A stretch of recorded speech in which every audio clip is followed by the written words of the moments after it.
बिस्मिल्लाहिर्रहमानिर्रहीम। अस्सलाम वालेकुम डियर स्टूडेंट्स। प्रीवियस लेक्चर में हमने ऑर्गेनिक कंपाउंड्स के अंदर मुख्तलिफ एलिमेंट्स को डिटेक्ट करने के लिए रिएक्शंस जो हैं वो डिस्कस किए थे। आपको अगर याद हो तो आपने लास्ट लेक्चर में जो है कार्बन और हाइड्रोजन के लिए जो है वो डिटेक्शन टेक्निक्स को जो है वो डिस्कस किया था। आज का जो हमारा लेक्चर है बेटा, इसमें हम रिमेनिंग कुछ एलिमेंट्स जो हैं उनको डिटेक्ट करेंगे, जिसमें हमारे पास बेटे नाइट्रोजन है, सल्फ़र है और हेलोजेंस हैं। ठीक है, एक बात याद रहे कि आपके पास जो टेक्स्ट बुक मौजूद है, इस टेक्स्ट बुक के अंदर हमारे पास हेलोजन के बाद ऑक्सीजन की डिटेक्शन भी है, फॉस्फोरस की डिटेक्शन भी लिखी हुई है और मेटल की डिटेक्शन भी लिखी हुई है।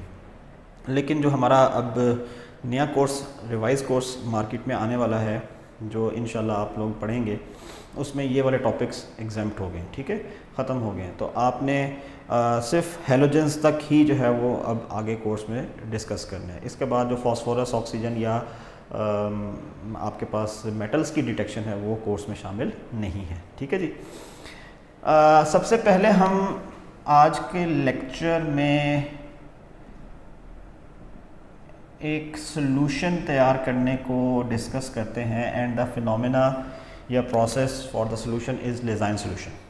ठीक है जी, आप लेज़ाइन सॉल्यूशन तैयार करें और ये अकेला लेज़ाइन सॉल्यूशन ही हमारे लिए काफ़ी होगा इन तीनों एलिमेंट्स को डिस्कस करने के लिए।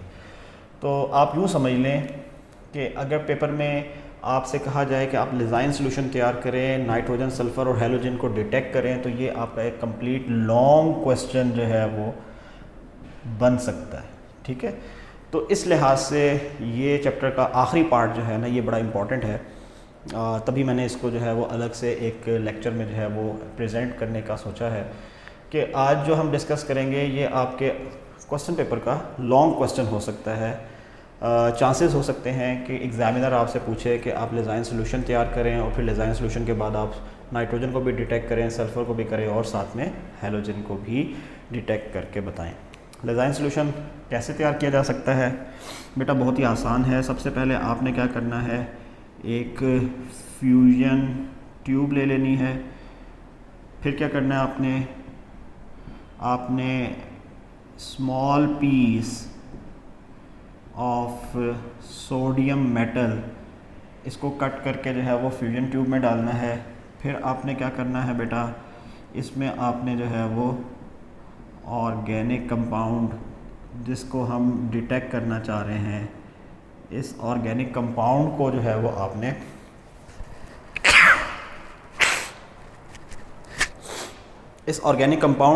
आपने जो है वो प्लेस कर देना।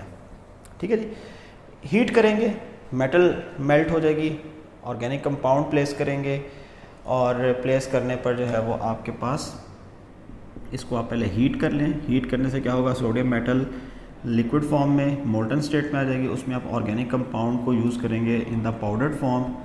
ये जो पाउडर्ड ऑर्गेनिक कंपाउंड है ये मोल्टन सोडियम के अंदर मिक्स हो जाएगा और आपके पास आखिर में क्या होगा, यहाँ पर रिज़ल्ट या प्रोडक्ट्स बन जाएंगे कि अगर हम इस पाउडर को डालने के बाद दोबारा से हीटिंग करें तो सोडियम ऑर्गेनिक कंपाउंड से रिएक्शन करेगा और रिएक्शन करने पे आपके पास क्या होगा, प्रोडक्ट बन जाएगा।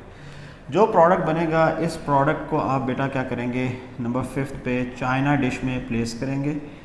चाइना डिश आपके पास बेटा वाटर कंटेनिंग है।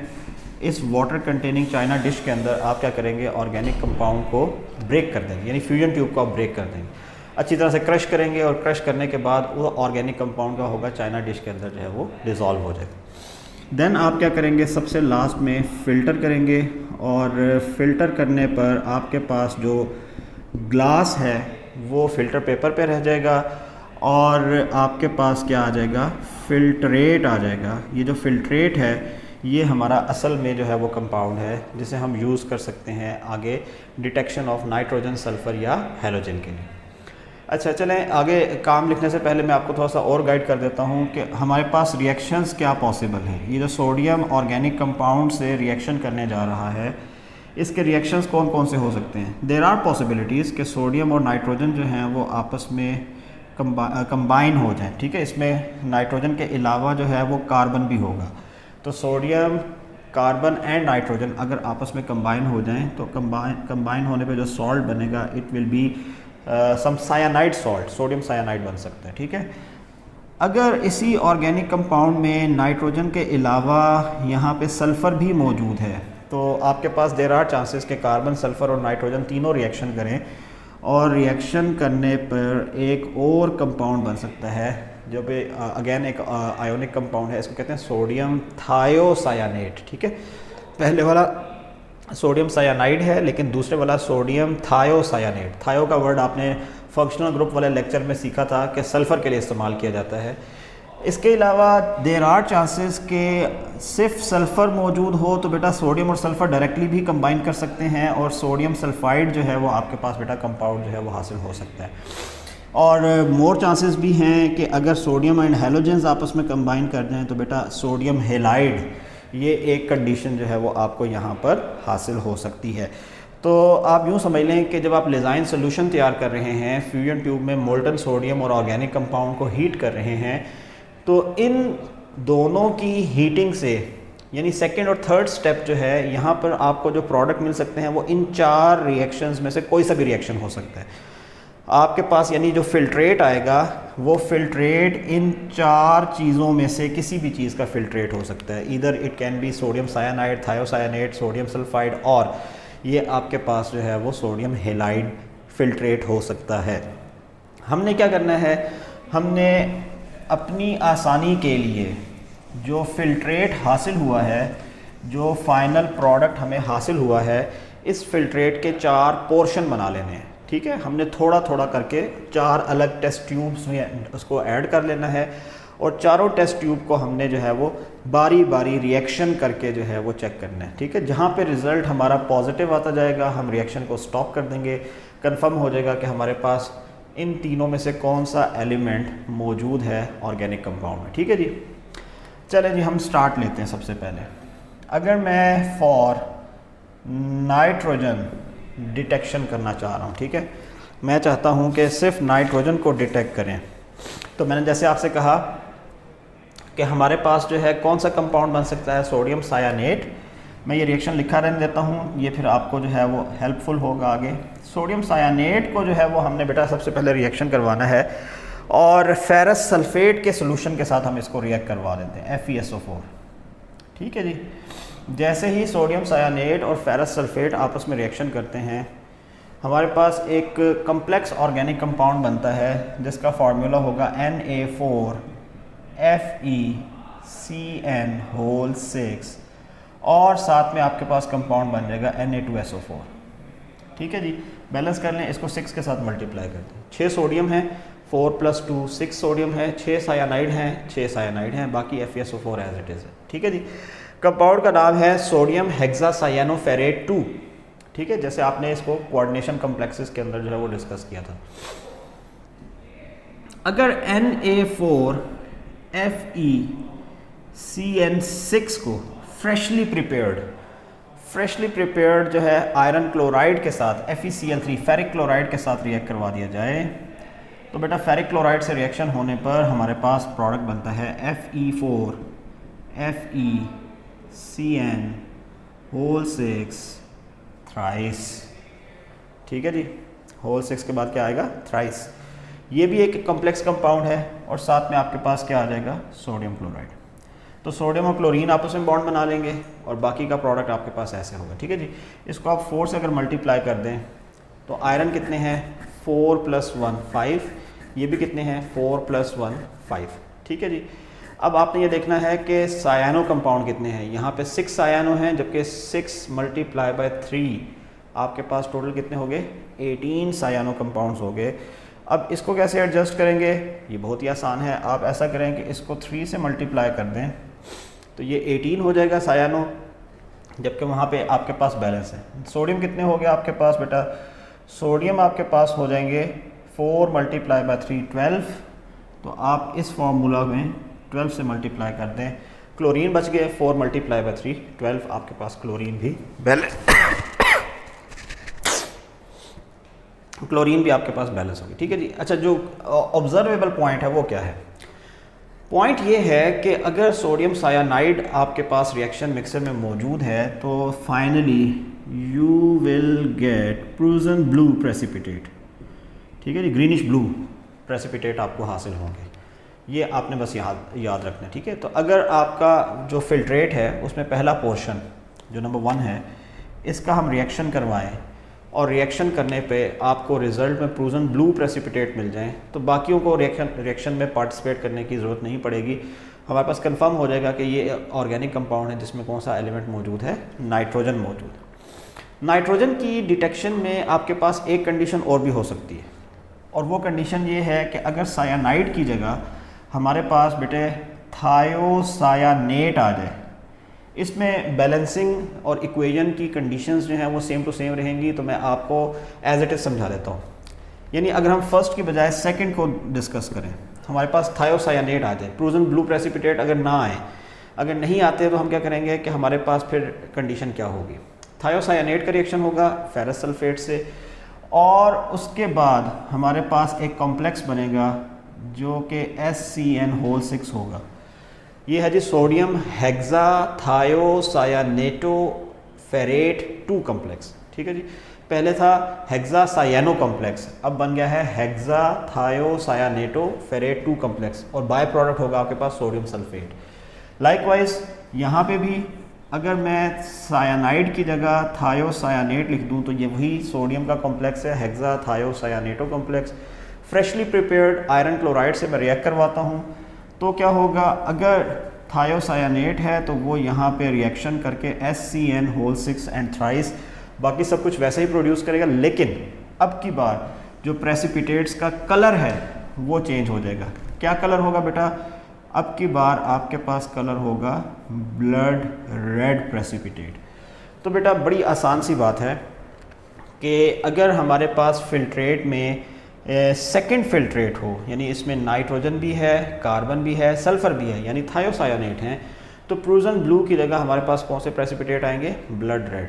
तो नाइट्रोजन की डिटेक्शन के लिए 2 पॉसिबिलिटीज़ हैं, 2 में से एक पॉसिबिलिटी अगर हो जाए तो वो नाइट्रोजन को कंफर्म कर सकती है, या तो प्रूजन ब्लू प्रेसिपिटेट हो या आपके पास ब्लड रेड प्रेसिपिटेट हो। सेकेंड पॉसिबिलिटी में एक छोटा सा प्रॉब्लम ये है कि ब्लड रेड प्रेसिपिटेट आने के बाद आपको ये कंफर्म करना होगा कि ये सल्फ़र जो है ये ऑर्गेनिक कंपाउंड का हिस्सा है। तो ब्लड रेड प्रेसिपिटेट आने के बाद जो है वो आपको सल्फ़र के लिए लाजमी फिर रिएक्शन करना होगा, यानी फिर जो थर्ड कंडीशन है हमें इस थर्ड कंडीशन के साथ जो है वो पॉसिबिलिटीज़ को आगे लेके चलना होगा। चलें जी, मैं अब सिर्फ सल्फ़र की बात करता हूँ, ये वाला पोर्शन जो है मैं इरेज कर देता हूँ। ठीक है जी, सल्फ़र के लिए क्या होता है जी, हम कंपाउंड ले लेते हैं। हमारे पास कंपाउंड है सोडियम सल्फाइड। ठीक है, यहाँ से हम बात शुरू करेंगे Na2S, और सोडियम सल्फाइड का हम रिएक्शन कर देते हैं CH3COOH। एसिटिक एसिड को अगर सोडियम सल्फाइड के अंदर जो है वो प्लेस किया जाए तो 2 एसिटिक एसिड मॉलिक्यूल क्या करेंगे, रिएक्शन करेंगे, और आपको प्रोडक्ट मिल जाएगा सोडियम एसीटेट सॉल्ट। और सोडियम एसीटेट के अलावा आपके पास बेटा हाइड्रोजन सल्फाइड गैस प्रोड्यूस होगी। हाइड्रोजन सल्फाइड बेटा आपके पास रॉटन एक्स स्मेल के साथ होती है और बड़ी आसानी से जो है वो डिटेक्ट की जा सकती है। जैसे ही मिक्सचर में से आपको रॉटन एक्स स्मेल आना शुरू हो जाए तो आपने क्या करना है, इसी हाइड्रोजन सल्फाइड मिक्सचर को फ़ौरन से रिएक्ट करवा देना है। किस कंपाउंड के साथ, इसको आपने लेड एसीटेट के साथ रिएक्ट करवा देना। तो यानी उसी सोल्यूशन के अंदर आप लेड एसीटेट ऐड कर दें। जब आप लेड एसीटेट ऐड करेंगे तो ये जो एसीटेट हैं ये हाइड्रोजन के साथ बॉन्ड बना लेंगे, and your result will be CH3COOH, और साथ में आपके पास बनेगा लेड सल्फाइड। तो 2 मोल्स ऑफ एसिटिक एसिड बनेगा और साथ में लेड सल्फाइड। अच्छा, अब ख़ास बात क्या है, ख़ास बात ये है कि जैसे ही आप लेड एसीटेट ऐड करेंगे तो टेस्ट ट्यूब के अंदर आपके पास फ़ौरन से ब्लैक प्रेसिपिटेट्स बनना शुरू हो जाएंगे। Formation of black precipitate indicates the presence of lead sulphide, और लेड सल्फाइड का मतलब ये है बेटा कि आपके पास इस कंपाउंड के अंदर क्या मौजूद है, सल्फ़र एलिमेंट जो है वो मौजूद है। ठीक है जी, तो ये आपके पास जो है वो सबसे इजी हो जाएगा। सॉरी, मैंने यहाँ सल्फ़र नहीं लिखा, तो ये सल्फ़र के लिए जो है वो हम इसको यहाँ पे डिटेक्ट कर लेंगे। ओके, सबसे लास्ट में हमारे पास अब रिएक्शन होगा for the detection of halogen. ठीक है जी, सबसे पहले हमने नाइट्रोजन को डिटेक्ट किया, फिर हमने सल्फ़र को डिटेक्ट किया और फिर हमने हैलोजन को डिटेक्ट किया। हम क्या करते हैं जी, लेज़ाइन सोल्यूशन जो हमें हासिल हुआ है ये फिल्ट्रेट, इस फिल्ट्रेट का जो लास्ट पोर्शन है इस पोर्शन को हम रिएक्ट करवा लेते हैं सबसे पहले नाइट्रिक एसिड के साथ। नाइट्रिक एसिड क्या करता है, नाइट्रिक एसिड अगर मिक्सचर के अंदर मौजूद हो cyanide ion, sulphide ion, thiosulphate ion, तो नाइट्रिक एसिड क्या करते हैं, उनको बॉयल करके उनको ऑक्सीडाइज करके वहाँ से रिमूव कर देते हैं। उसके बाद हम क्या करते हैं, सिल्वर नाइट्रेट सोल्यूशन को जो है वो ऐड करते हैं टू द मिक्सचर। जब सिल्वर नाइट्रेट ऐड किया जाता है तो बेटा हमने ये पढ़ा था कि सिल्वर फ़ौरन से क्या करेगा, हैलोजन के साथ बॉन्ड बना लेगा, सिल्वर हेलाइड बन जाएगा और साथ में क्या बन जाएगा, सोडियम नाइट्रेट। तो आपने याद रखना है कि सबसे पहले हमने नाइट्रिक एसिड डाला, नाइट्रिक एसिड ने क्या किया, जितने भी साइनाइड हैं, सल्फाइड हैं, थायोसाइनेट हैं, उनको ऑक्सीडाइज करके वहाँ से गायब कर दिया और फिर जो सोडियम हेलाइड बचा है उसको सिल्वर नाइट्रेट सोल्यूशन से रिएक्ट करवाया तो फ़ौरन से सिल्वर का हेलाइड बन जाएगा। अब ये हेलाइड तीन तरह से काम कर सकता है, either it can B silver chloride और सिल्वर ब्रोमाइड और it can B silver iodide. हमें इन तीनों के लिए जो है वो अलग अलग रिएक्शंस जो हैं वो कंडक्ट करने होते हैं, अलग अलग देखना होता है, बताना होता है कि ये क्या है। ठीक है जी, आप अगर ब्रीफली इसको जो है वो ऑब्ज़र्व करें तो कंडीशन क्या होगी, यहाँ पर सिल्वर हेलाइड अगर बना है और उस सिल्वर हेलाइड के प्रेसिपिटेट्स वाइट हैं तो वाइट प्रेसिपिटेट का मतलब ये है कि हमारे पास जो हैलोजन एलिमेंट है वो क्लोरीन है।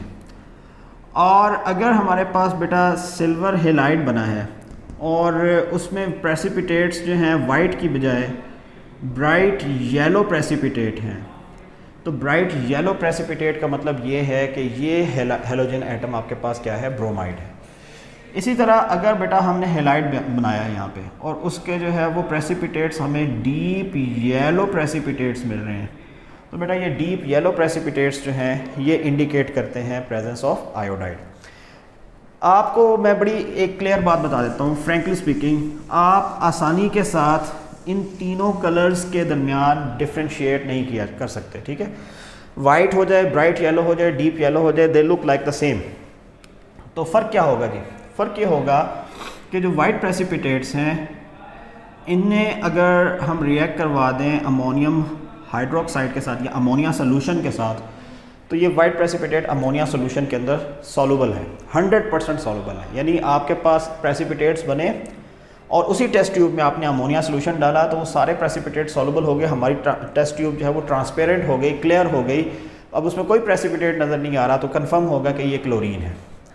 लेकिन अगर आपके पास प्रेसिपिटेट बने और अमोनिया सोल्यूशन पास करने पर वो प्रेसिपिटेट थोड़ा सा डिज़ोल्व हो गए हैं, पार्शली डिज़ोल्व हो गए हैं सोल्यूशन में, तो बेटा ये ब्राइट येलो प्रेसिपिटेट किसके होंगे, ये ब्रोमीन के होंगे। और अगर आपके पास बेटा प्रेसिपिटेट्स बने और ये प्रेसिपिटेट अमोनिया सोल्यूशन के अंदर इनकम्प्लीटली डिज़ोल्व हैं, ये बिल्कुल हल नहीं हो रहे, इनसॉल्युबल हैं, तो बेटा ये प्रेसिपिटेट किसके लिए होंगे, आयोडीन के लिए। तो इस तरह के मैकेनिज़्म से हम हैलोजेंस को डिटेक्ट करते हैं। तो बेटा हमारा ये चैप्टर कंप्लीट हो गया, आप इसको पढ़िएगा, रिवाइज़ कीजिएगा, कोई प्रॉब्लम हो तो पूछेगा। इंशाल्लाह फिर नेक्स्ट लेक्चर में हम कुछ नए टॉपिक्स के साथ जो है वो यहाँ पे हाजिर होंगे। ठीक है, आप इसको रिवाइज़ करें, पढ़ते जाएं, प्रैक्टिस करते जाएं तो चीज़ें आसानी से क्लियर होती जाएंगी। थैंक यू, अल्लाह हाफिज़।